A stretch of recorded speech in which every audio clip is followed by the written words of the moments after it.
Hold Your Horses project is a project that is all about raising awareness. It goes beyond being together with horses, it goes beyond borders, and it goes far beyond learned concepts about humans and animals. A lot of people think this project is about helping horses. Well, actually, it's about opening up our systems, our bodies and minds to learn from them. And these horses don't need our help. They need to be seen and understood. And with this project, we have this great opportunity to look at life in different ways and to experience ourselves and the beings around us in different ways. And it can be a hard pill to swallow to find out that some of these choices we make on a daily basis and choices of our ancestors are really hurtful to other beings and to other people, to animals, to plants, and to ourselves.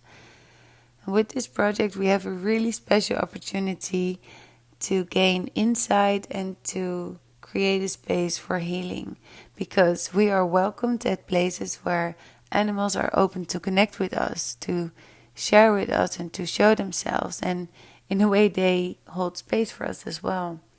And this project came to me in the form of a symbol, and I found out that the meaning of the symbol was the homecoming symbol, and it represented the homecoming of warriors after times of war. And this sign came to me, and I asked the horses what needed to be done and if I could be of some assistance. And the form of the project really just appeared to me, and I put the invitations out there using keywords like, do you want to restore trust? Do you want to connect? Do you want to learn and be present with horses?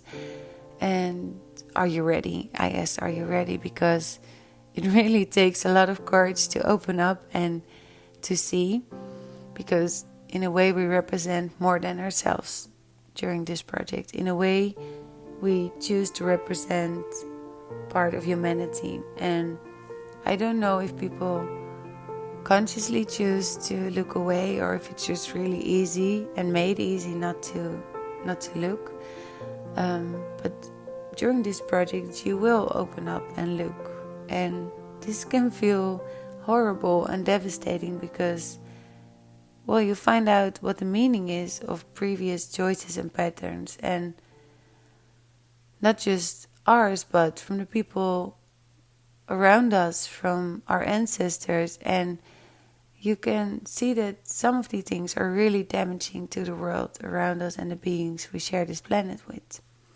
And in this project, people are willing to do that. So obviously we will not let them go into this project raw. This is why you get 2 days of training, and these days are preparation, and this preparation is all about creating really good grounding, really high levels of self-esteem and self-love, and being present and comfortable in being present. And we do this because this helps people to open up.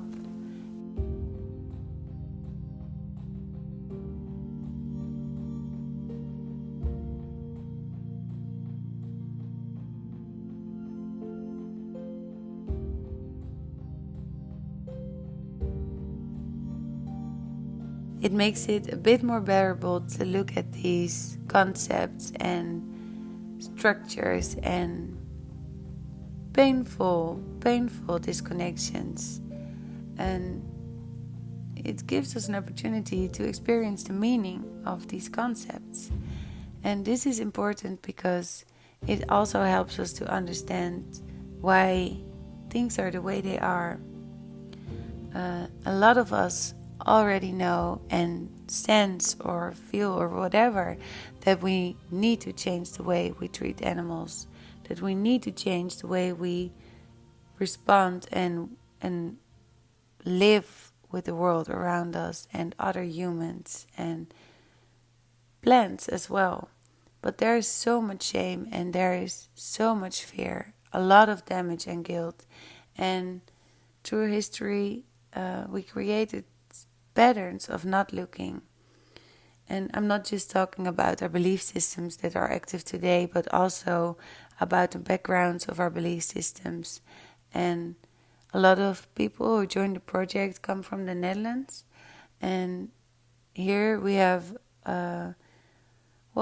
religious aspects that are similar to other parts of the world. And these religious aspects are really influential. Even if you're not brought up religious, we can find it in our language, in the way we talk about history, in the way we look at others and ourselves. And key concept is that fear was used for a very long time to keep our ancestors in line. And doing things wrong or making mistakes, causing hurt, well, there was really a lot of pressure on it, because if you did these things, you would go to hell. And let's be honest, going to hell can seem really scary.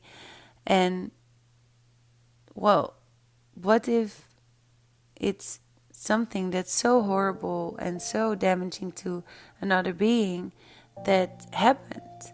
How can you live with yourself? And that's why a lot of people are actually willing to connect with animals and the world around them, but they don't know that they are still under the influence of old systems and fear and patterns of looking away. Something that also can help us understand why things are the way they are is that we had in the Netherlands episodes in history with a lot of war, big collective trauma, and after that, feelings of scarcity and hunger. And after that, there was a really big shift, because people thought they needed animals and to slaughter animals and use and enslave animals in all kinds of ways. So, as horrible as it seems, this is what made people feel safe. And they believed they didn't have to deal with scarcity anymore, with hunger, with the fear of not being able to feed their families. This is an enormous turning point in history when we look at humans and animals, because this created a really big disconnection. When you need mass slaughter, then you cannot stand the pain of staying connected with these animals. So it's more bearable to look at these animals and then create stories about them, like they're not feeling some things or not knowing some things or something else that's just working out in a horrible situation like that. And it worked for a long time. And now it has become one of the biggest wounds on earth. The separation of us humans with other humans, with other animals and beings.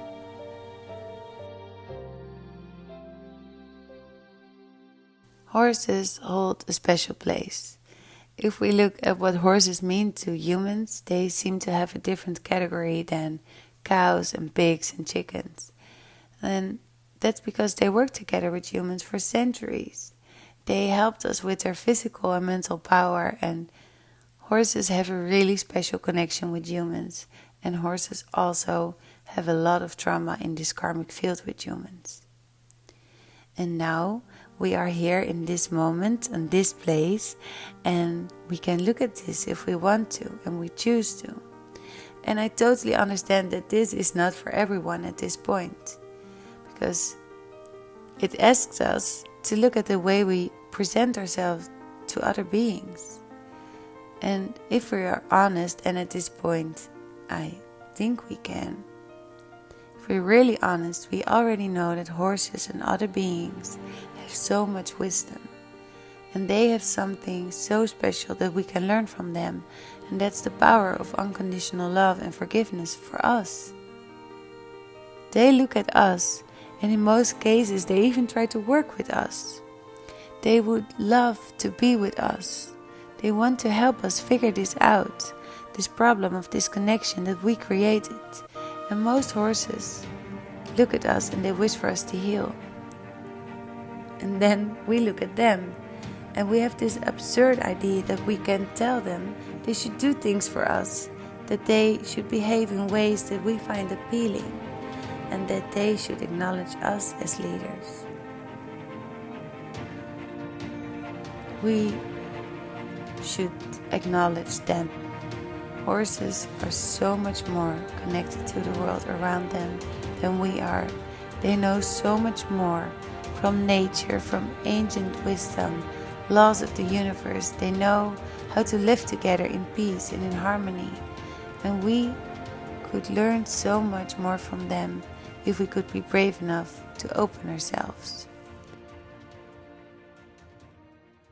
It can be confronting to see the true cost of disconnection and to see this pain and feel what this means to us. But we will understand why we can feel so lost, so separate and so alone. And while it can be confronting, it's also a way of healing.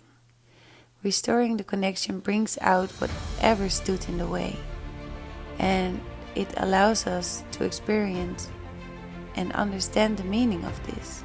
And we can then choose, if we want to walk a path of connection, of love and of healing. This project is a project to raise awareness, but it's also a project to look at the ones we looked away from, granting them the respect they deserve, creating a space for lost voices, and to feel closeness of broken bodies that long to be felt and understood. This project is about healing.